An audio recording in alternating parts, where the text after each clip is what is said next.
Surrounded by Heroes, the name of the book, really goes back to when I was a young man, 20 years old, as a soldier, having the privilege of being a sentinel at the Tomb of the Unknown Soldier. In particular, many a nights by myself in the 620-acre cemetery, just surrounded by heroes and thinking about the sacrifices they've made in order for me to be able to choose my destiny and the freedom that I had to choose that destiny. As a young man, that weighed heavy on me. And what was that gonna look like? I had no idea as a 20-year-old, quite frankly, but I knew I had the freedom to choose because of that sacrifice. I was reminded by whether it be the honor that we showed to the unknown soldiers before me and or the other virtues that surrounded me, like the vision of the Kennedy brothers, or the justice that was exemplified by Thurgood Marshall, or the faith of a John Glenn, or the courage of Ollie Murphy. These were heroes that we were surrounded by, and that I was in particular surrounded by, that reminded me that I had the freedom to choose a future, but it was needed to be based on values that really mattered. Nowadays, we get so distracted with the noise, the volume of noise that's out there from all the different institutions. And I want to remind Americans, we have so much that unite us, and the glass is truly half full, and that unity is possible if we get back to such roots that made this country so special.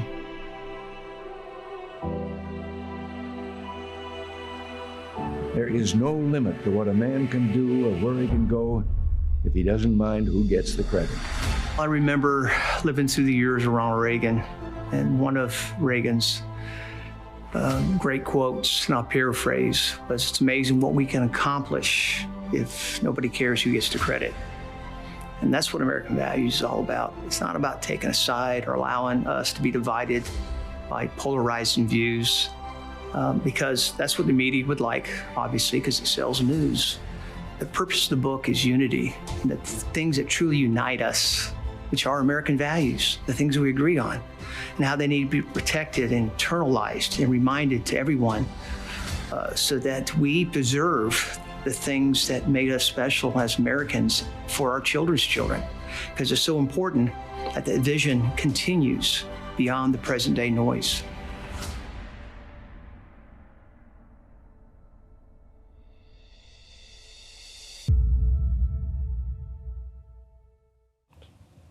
All right, thank you to Simple Social, who did a great job producing that video, and we are so honored to have in studio Jerry Wallace. Good to be here.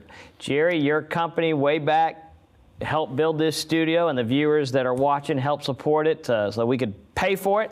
But we want to say thank you, because it was a great experience on that front.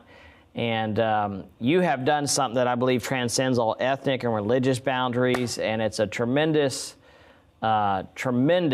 book to help, really, quite frankly, in my opinion, provide a biblical worldview on what this nation was founded upon. Amen. And so thank you for doing that. Before we talk about the book, though, I'd like for you to share a little bit more about your background. They got a little highlight in that video, but you know, you're obviously married for 40 plus years. 43 plus, actually. Yeah, that's right. And I want to thank you for your service. You've been a professor. So talk about your background.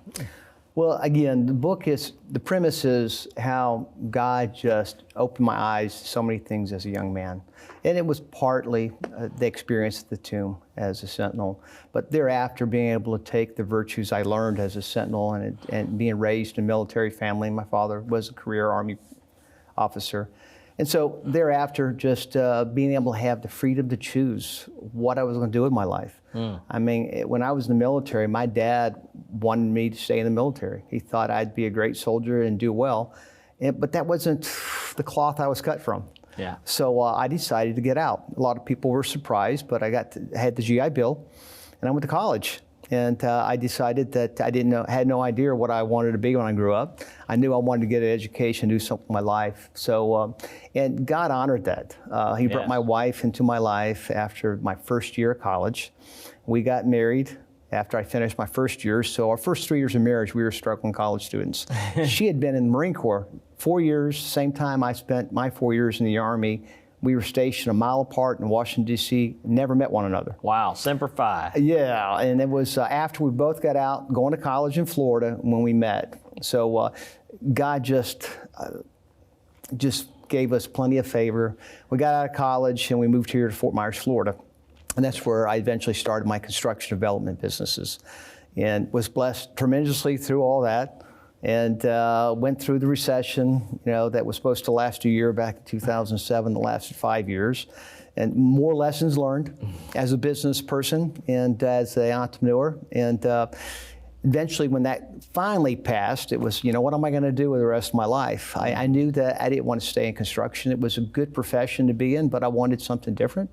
Yeah. And so I started trying to wind things down. And in that process, which took me many, many years, I decided I'd go back to school, get my doctorate in business management. And I figured, once I finally was able to get all the baggage of my business career off the conveyor belt, I would pursue teaching in the business arena and give back to young students. And so when I finally was able to get there, which is post-COVID, 2020, I ended up moving my wife and I up to Georgia to be near our grandkids. Wonderful. And I taught for a couple of years at Point University, which is a Christian university up there, in their business department.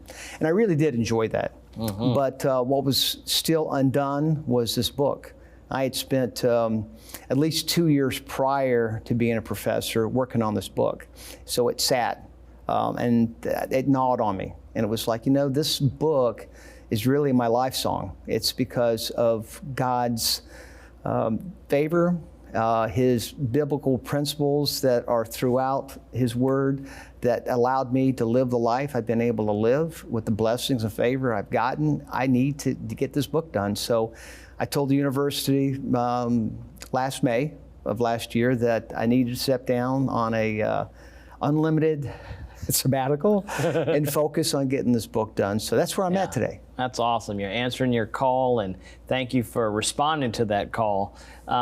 Again, tell us the name of the book. Yes, the name of the book is Surrounded by Heroes, because it really deals with, as a young man, 20 years old, not knowing what the future would hold, spending thousands of hours out on the plaza at night in particular, guarding the tomb of the unknown soldier, being the one person out there in 620 acres of cemetery, filled with heroes who replicated so many great virtues and values, and thinking about how, and even though I was a prodigal at the time, I was a prodigal from the years of when I was 15 years old up to the time I was 22 years old. I was kind of a prodigal. So I was searching, but God never left me. Yeah. His Spirit always said, this is important, and I listened, but yet I wasn't fully committed. Yeah. So my prodigal experience wasn't a one day in the pig pen, it was multiple years. But when I finally woke up, God showed me that time as a Sentinel was instrumental in building a foundation of truth that I could live out. Well, that's powerful. How did you get selected to be in that role at the Tomb of the Unknown Soldier? What is the process like? I mean, that seems amazing to even be selected in that role. It's a tough process. And again, God's favor once again in my life, because the hard, fast rule to be a Sentinel at the tomb is you had to be 6 foot tall. And I was 5'10" and a half on a very good day. So fortunately, the Old Guard, which is the 3rd U.S. Infantry there in Washington, D.C., which has all the presidential duties there in the D.C. area, in 1979, I was selected Soldier of the Year. Wow. So I had a little clout. And I used that clout because I wanted to do something more. And I really wanted to go either to the Special Forces, Rangers, or the Green Berets. And I went and saw my CO, and I said, using my clout, of course, that I wanted to be transferred out unless you give me a chance to be a tomb guard. And he made a way for me. And I'd like to claim since that time, I broke the 6 foot barrier for many other sub 6 footers. Well, that's awesome.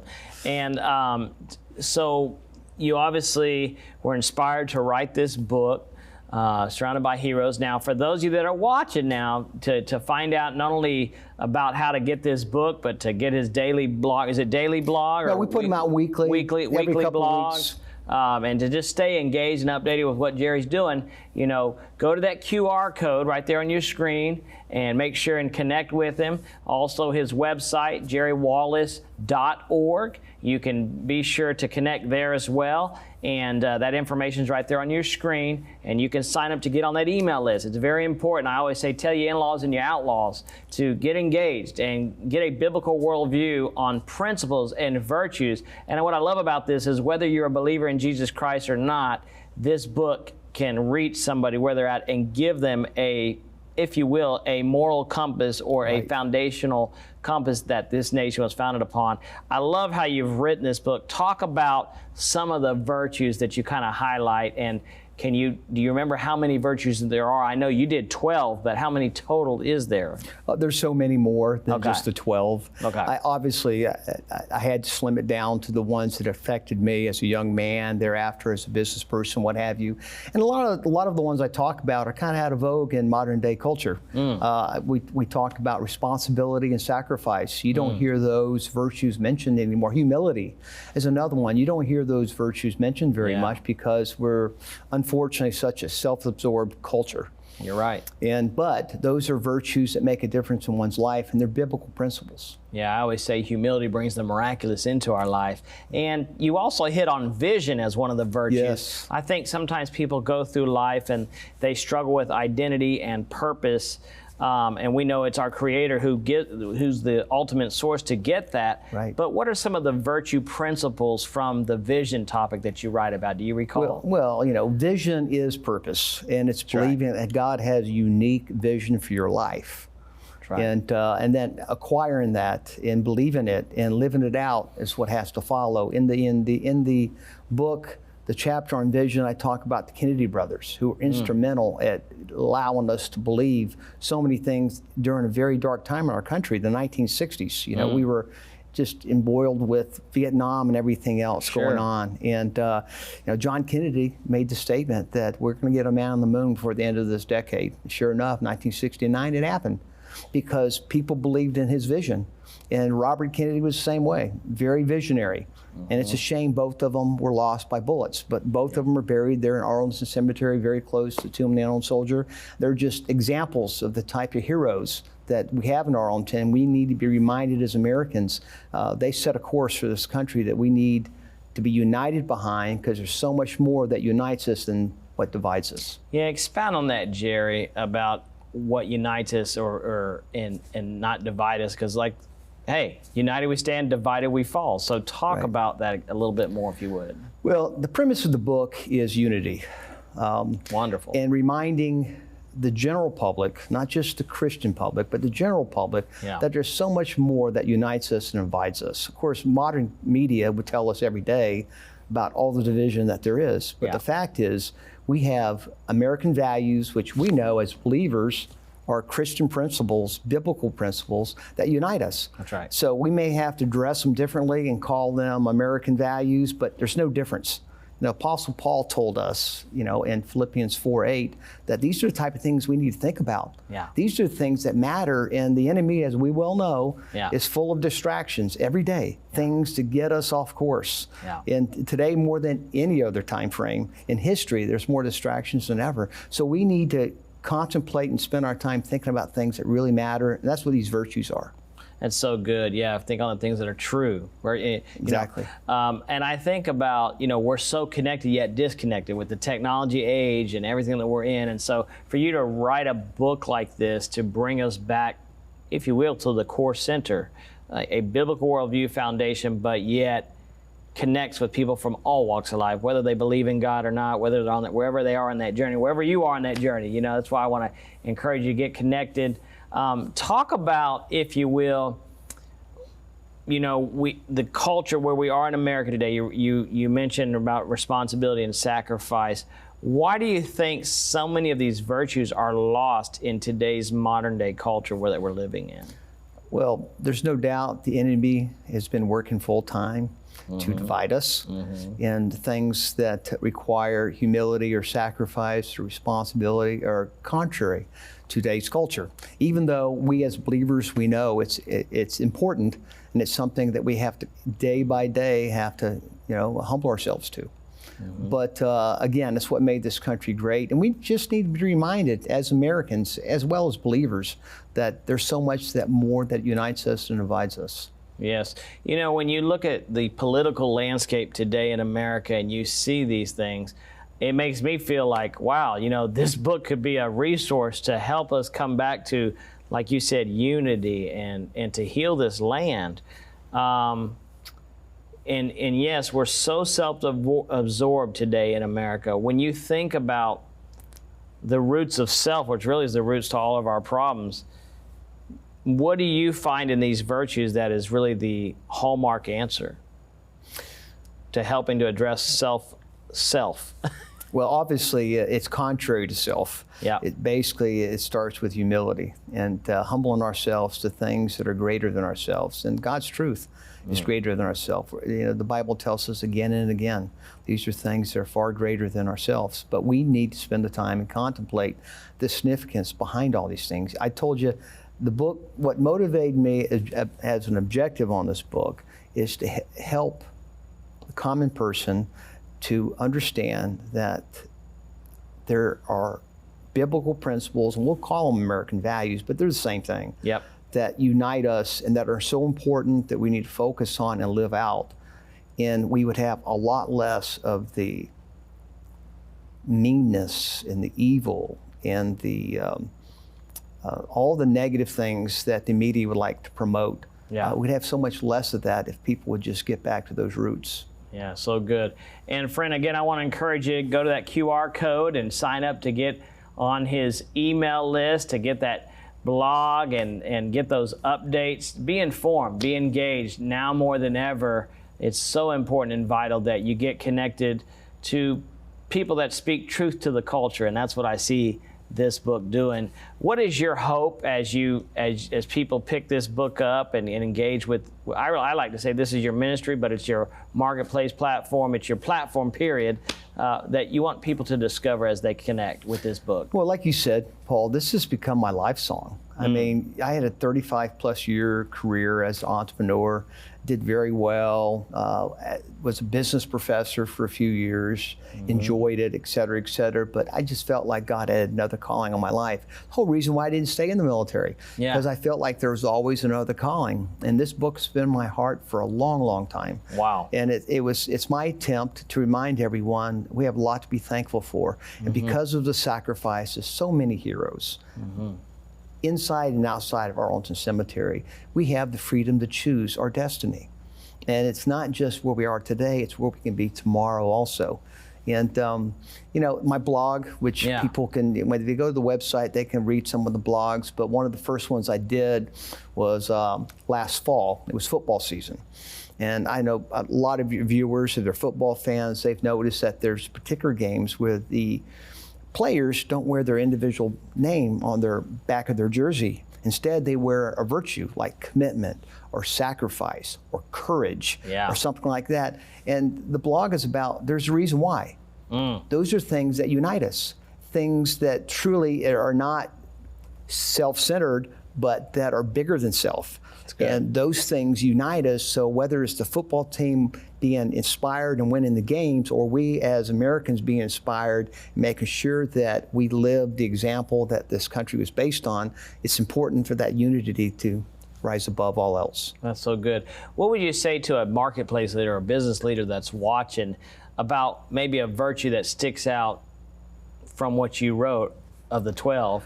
That would help them in business. Yeah, you know, one of the things about the book, in addition to highlighting heroes of Arlington that exemplified those virtues, I also tried to incorporate application in every one of those virtues. And most of those applications were life experiences on my part and things that have happened, whether it was living through a 5-year recession here in Southwest Florida and having to let many employees go and believing that things are going to turn around, and all the sacrifices that went into living through a recession, and or other things like, you know, I had a business partner for 10 years, and during the recession, he was one of many business owners I knew that took their lives because they lost hope.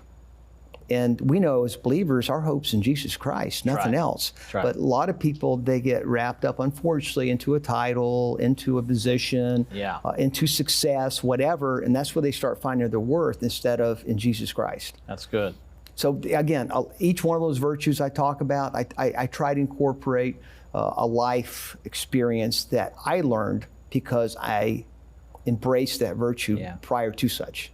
You know, practical truths from these virtues for everyday living. I appreciate that you took the time to, again, as I said earlier, respond to that call to because writing a book's not easy. No, it's not. And then distributing it out is not easy. So I want to encourage you to help our brother out and get engaged, because you know what? You're making a difference in somebody else's life. I like to say it's a destiny, like you alluded to. And you know what happens in a cemetery is a lot of dreams are never fulfilled in that cemetery. And there's an old saying, the dream that never leaves you is the dream that God assigned you to. And I believe He assigned you to this assignment, and people need to get this information. So I want to encourage you, again, go to that QR code right there on your screen, get connected, or go to the website and get connected. Sign up to at least get on the email list and find out more. And then you just do as you purpose in your heart. But I can vouch for Jerry. I know that I've known him for years, that he's definitely aimed, nobody's perfect, but always aimed to live out these virtues and to honor God in what God has called you to do. And He wants you to find that same healing and unity and restoration. After all, the Greek word for salvation is restoration. So that's, I think that's a hallmark with the platform God has given you, is that you want people to find healing and restoration and that unity. Talk about what are some of the other virtues that come to mind of the 12 that you wrote about that maybe you haven't mentioned yet? Well, courage is a good one. All right. You know, courage, of course, as an entrepreneur, every day you got to be courageous because you're constantly being challenged. So I use the example of Audie Murphy. And Audie Murphy was maybe some people remember him as a Hollywood actor, which is what he did post-World War II. But prior to World War II, he tried to enlist in the paratroopers as a 16-year-old. And, you know, he was 4'11", 115 pounds, not exactly the Rambo type you would think, as Hollywood would depict. And finally, at 17 years old, the infantry took him in. And Audie Murphy became the most decorated soldier of World War II. Wow. Won every medal there was for valor, to include the Medal of Honor. And after World War II, of course, he had a career in Hollywood as an actor, primarily a Western actor on cowboy films and what have you. But Audie Murphy, nobody would have thought he had the courage that he had. And his movie, which is a classic, To Hell and Back, is a great story of how he was raised in a broken family, where he was, you know, one of multiple children to a single mom, and how he learned to help take care of the family, and not only prior to going in the military, but thereafter, because he had values instilled in him by his mother. Powerful. And, you know, I think about, you know, really this book is a book to help people build the character of God, and to build really on the foundation, as you alluded to, that this nation was founded upon, which ultimately was a biblical worldview. And I mean, 37% of pastors believe the Bible is absolute truth. So you've got all these churches in America, all this stuff happening in our culture, but we're not really back to the plumb line, a biblical worldview. That's right. So I really believe this book helps shed some light and points people, hey, you know, let's come back to, let's be selfless. Let's not be full of ourselves. Let's come back to courage, and talk about risk-taking as it relates to courage. Well, that's required. Yeah, it's definitely required. But the problem is, whatever that risk may be, and a lot of times it requires sacrifice. You're willing to make that sacrifice if you have faith. It always comes back down to faith. Sacrifice is always easier to put on the line when you have faith that God's got His hand on you, He has a plan for you, and He has a purpose for your life. Yeah, and you're hearing Jerry say that, and friend, no matter where you are in the journey, you may have lost it all, you may have went through some stuff like my brother Jerry here, but one thing he kept going on was the faith of God, the faith that's in you. If you just simply, you know, believe in your heart and confess with your mouth, that's what faith is. It's not based on your performance, it's based on what He did on the cross. Right. And that's what's so powerful about, you know, our Heavenly Father, who is the creator, you know, of all things and of this nation. And I think about this nation, amidst wars and everything going on, they've still been responsible for 50% of the gospel going out to other countries, Right. which ultimately gives us that free will, as you talked about, to choose. You know, Right. our loving God is a God who doesn't control us, but loves us. Right. And where we are on that journey. And I would say, is love one of the virtues? It is. It All is. right. It was the final of the 12 because as I wrote the book, I figured that was going to be the most challenging, with humility as being the other one. But yes, humility and love were latter virtues in the book, so I had more time to contemplate. Yeah, because God is love. It's not a characteristic. Without it's a his doubt. nature. And you know what?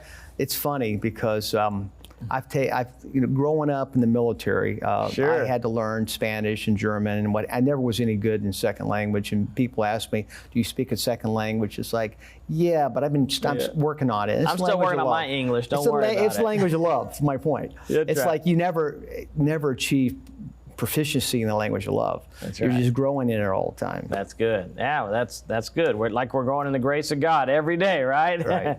That's so powerful. Well, again, I want to encourage you to get connected. At least sign up for that email, and every couple weeks you've got a devotional with you, if you will. Is that what you call Well, it? it's value-added content for everyone. Good. And that blog, I take a virtue and I discuss it and get into the details of it. As a matter of fact, if you go to the website, Yep. upper right corner, you can click and you'll see past blogs. And we usually try to incorporate a holiday that's going on during that month and talk about a virtue that aligns with it. Great. You know, whether it be honored during the month of May, which is where Memorial Day and Mother's Day fall, Yeah. or other virtues that fall in line with what's going on that month, and we talk about it. Yeah. And we expound and we use some content from the book, et cetera, et cetera. But it's all value-added content I think people would enjoy. All right, and then there's information where you can get that book. Obviously, you're a great speaker, so I want to encourage you to have Jerry come and speak. And whether it's a marketplace event, a faith-based event, a mainstream event, because I know that's where your heart is to get this into the hands of people who would never otherwise engage. Absolutely, and all that's available on the website. All you have to do is fill in some information, email, et cetera, express a desire for me to come and speak, and by all means, I'll do my best to be there. That's awesome. Well, thank you for your leadership. Again, thank you for answering the call. And thank you, friend, for staying engaged on Contending for the Faith right here on your Christian Television Network. Until next week, same time, same place. We'll see you soon.